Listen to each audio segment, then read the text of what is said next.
नमस्कार, जय हिंद दोस्तों। तो हम लोग आज बहुत ही इम्पोर्टेंट क्लास लेकर आए हैं। जिन बच्चों को जीएस में दिक्कत होता है और जिन बच्चों को इतिहास में बहुत डर लगता है, और आजकल आप देख रहे होंगे कि इतिहास का बहुत ही ज़्यादा महत्व बढ़ गया है। अगर आप इतिहास जानते हैं तो बहुत सारे क्वेश्चन को सॉल्व कर लेंगे। तो हम लोग बात ना करते हुए हम लोग आते हैं विषय वस्तु पे। तो देखिए, आज हम लोग का मतलब इतना कॉन्सेप्चुअल क्लास है कि इसको अगर समझ गए तो आपका एक फाउंडेशन तैयार हो जाएगा। तो देखिए, सबसे पहली चीज़ है कि हमारे भारतीय इतिहास को 3 भागों में बांट दिया गया है। प्राचीन भारत, मध्यकालीन भारत और आधुनिक भारत, है ना। वो सोर्स के आधार पे, है ना, साक्ष्य के आधार पे। लेकिन उसके बाद अगर हम प्राचीन भारत में जाते हैं तो प्राचीन भारत को भी 3 कालखंडों में बांट दिया गया है। प्रागैतिहासिक काल, आदि ऐतिहासिक काल और ऐतिहासिक काल। प्रागैतिहासिक काल में मैंने बताया था कि यहाँ पे लिपि नहीं थी, यानी जब लिपि नहीं था तो नहीं तो लिखा गया होगा ना पढ़ा गया होगा। यहाँ तक आते आते लिपि का विकास हो गया था, लेकिन उस टाइम के कैसी लिपि थी उसको पढ़ नहीं पाए हैं लोग।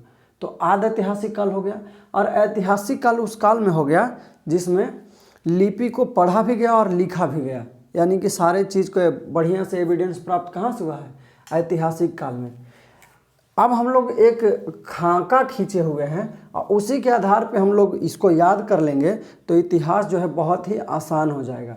तो देखिए, पाषाण काल का जैसे जैसे समय गुजरता गया, पाषाण काल अपने परिवर्तन के दौर से गुजरा। तो पहला हुआ पूरा पाषाण काल, मध्य पाषाण काल और नव पाषाण काल। मानव सबसे ज़्यादा समय पूरा पाषाण काल में बिताया। मानव जो है सबसे पहली पीढ़ी पूरा पाषाण काल में आया था। थोड़ा मतलब क्या हुआ कि मध्य पाषाण काल में आते आते धरती का टेम्परेचर बढ़ने लगा। टेम्परेचर बढ़ने से ग्लेशियर पिघलने लगे और ग्लेशियर पिघला तो मैदानी भागों का विकास हुआ। मैदानी भागों का विकास हुआ तो मानव जो है आके मैदानों में रहने लगा। मैदानों में रहने लगा तो यहीं से इन्होंने कृषि करना थोड़ी थोड़ी मात्रा में सीखा। नव पाषाण काल आते आते मैदानों में अस्थायी रूप से बस्तियां बनाने लगा, ठीक ना, पहाड़ों की गुफा टाइप का बस्तियां बनाने लगा और उसमें अस्थायी रूप से रहने लगा। अस्थायी रूप से रहने का एक रीज़न ये भी था कि वह एग्रीकल्चर को शुरू कर चुका था बढ़िया से, यानी कि खेती करना आरंभ कर चुका था। कहाँ पे? नव पाषाण काल में। और मैं पहले ही पढ़ा चुका हूँ ये काल कि नव पाषाण काल में होमो सेपियंस की भी उत्पत्ति हो गई थी, यानी कि मानव ज्ञानी हो गया था। उसके बाद पूरा पाषाण काल को भी 3 भागों में बांट दिया गया है। निम्न पूरा पाषाण काल, मध्य पूरा पाषाण काल, उच्च पूरा पाषाण काल। तो निम्न पूरा पाषाण काल में जो हथियार होते थे वो बहुत बड़े बड़े पत्थर हुआ करते थे। मध्य पूरा पाषाण काल में हथियारों का साइज छोटा हुआ, ठीक है ना। इसमें क्या हुआ कि फलक जो पत्थर होता है उसको काट के परत बाई परत बांट दिया गया, यानी कि फलक बना दिया गया, इसलिए इसको फलक संस्कृति भी कहते हैं। उच्च पूरा पाषाण काल में जो हमारे औजार थे वो और भी पैने हो गए और भी छोटे हो गए। इस तरीके से पाषाण काल हमारा बीता। तो देखते हैं कि इतिहास का एक सेक्शन तो चला गया। यहीं से प्रागैतिहासिक काल को हम लोग क्या कर देते हैं, समाप्त कर देते हैं, यानी कि प्रागैतिहासिक काल ये था। प्रागैतिहासिक काल के बाद एक ऐसा कालखंड आया जिसमें क्या हो गया, एविडेंस हमारे यानी कि साक्ष्य जो हमारे हैं, लिपि भी आ गया। लेकिन उस लिपि को पढ़ नहीं सकते थे, तो पढ़ नहीं सकते थे तो उसको हम लोग क्या कर दिए हैं, आदि ऐतिहासिक काल में रख दिए हैं। अब आदि ऐतिहासिक काल को भी 2 कालखंडों में बांट दिया गया है, सिंधु घाटी सभ्यता और वैदिक सभ्यता।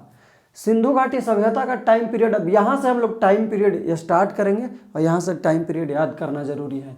तो सिंधु घाटी सभ्यता का टाइम पीरियड है 2350 ईसा पूर्व से 1750 ईसा पूर्व। देखिए, 2350 ईसा पूर्व में ऐसा नहीं कि शुरू हो गया था और 1750 ईसा पूर्व में समाप्त हो गया था। 2350 ईसा पूर्व में सिंधु घाटी सभ्यता के जो मौलिक गुण थे, जो विशेषता थी, वो 2350 ईस्वी से शुरू होता है और 1750 ईस्वी तक उसकी मौलिक विशेषता बनी रहती हैं।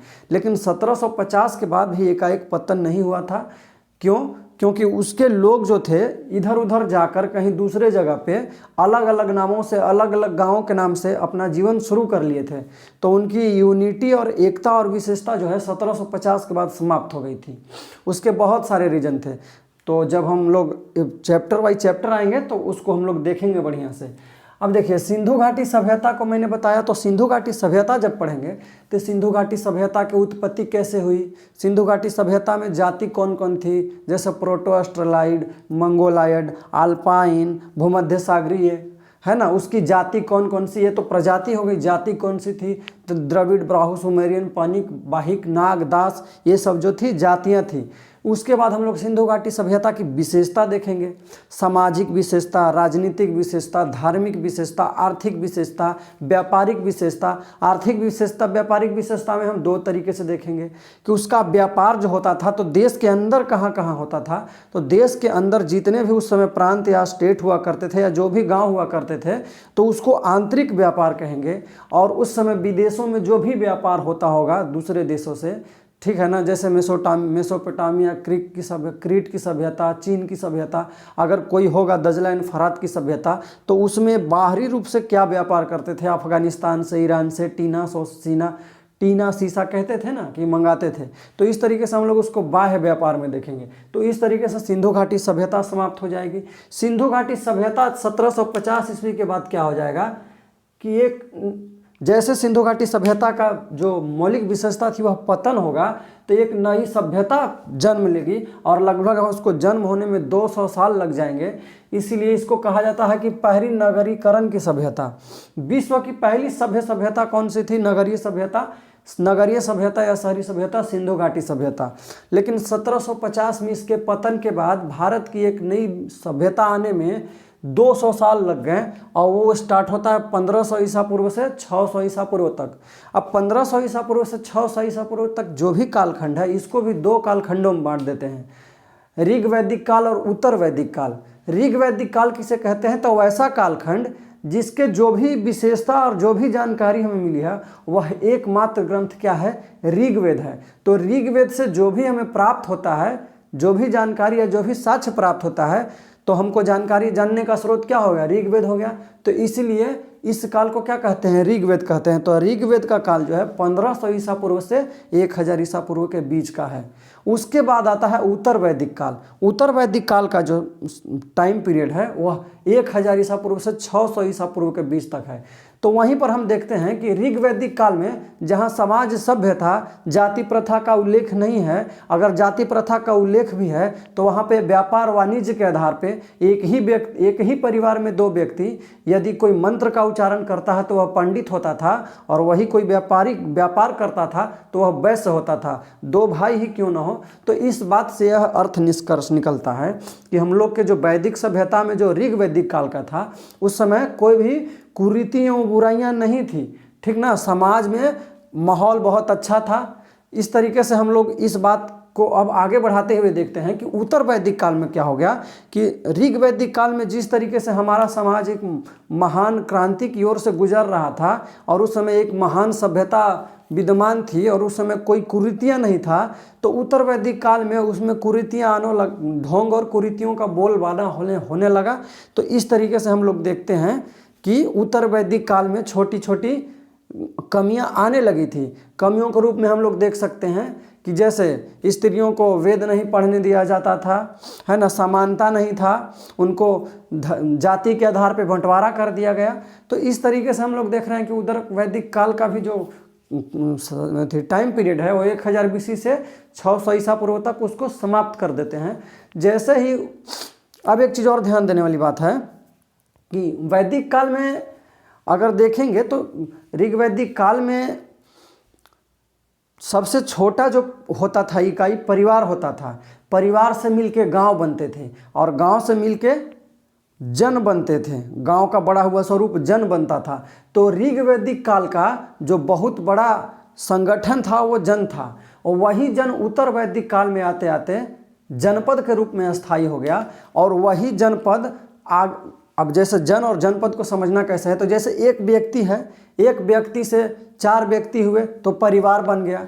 परिवार अगर मिल गए सारे तो गांव बन गया, और गांव सारे मिल गए तो उसी को क्या कहा गया? जन।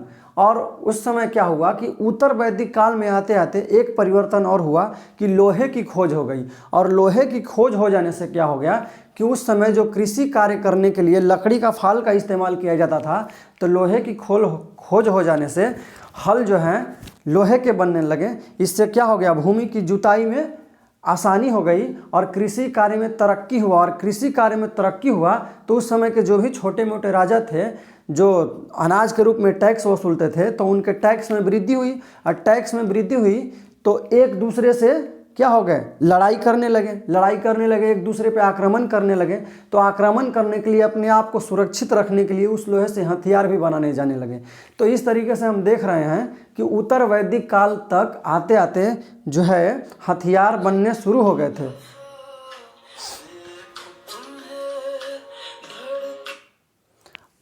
अब देखिए, कहने का मतलब है कि उत्तर वैदिक काल तक आते आते हथियार बनने शुरू हो गए थे।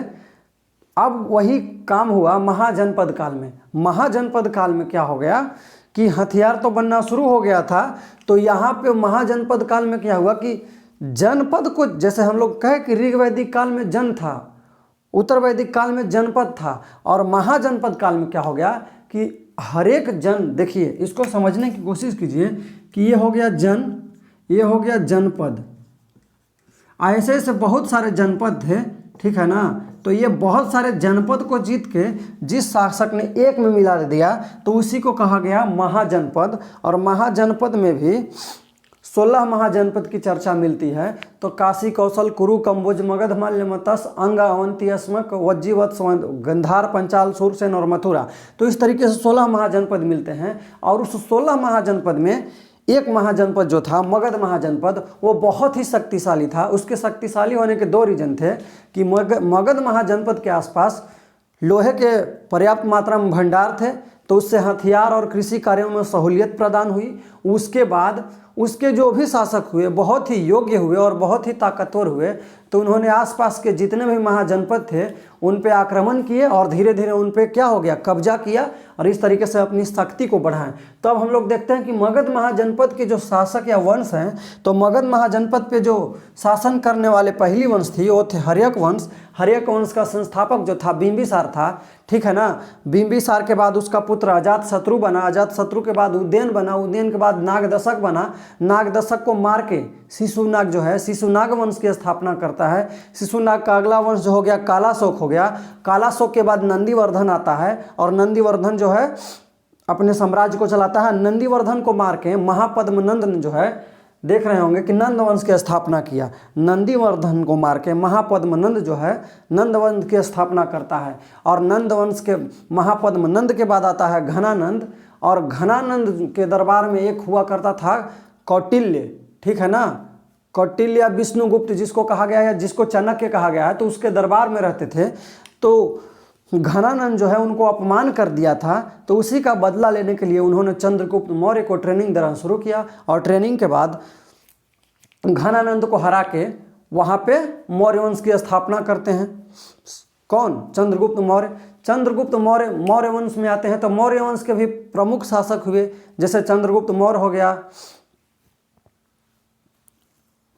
चंद्रगुप्त मौर्य हो गया, अशोक हो गया, बिंदुसार हो गया, है ना, फिर हो गया कुणाल हो गया, संप्रति हो गया, बृहद्रथ हो गया, दशरथ हो गया। तो इस तरीके से बहुत सारे शासक आए और बहुत सारे शासकों ने अपना अपना साम्राज्य चलाया।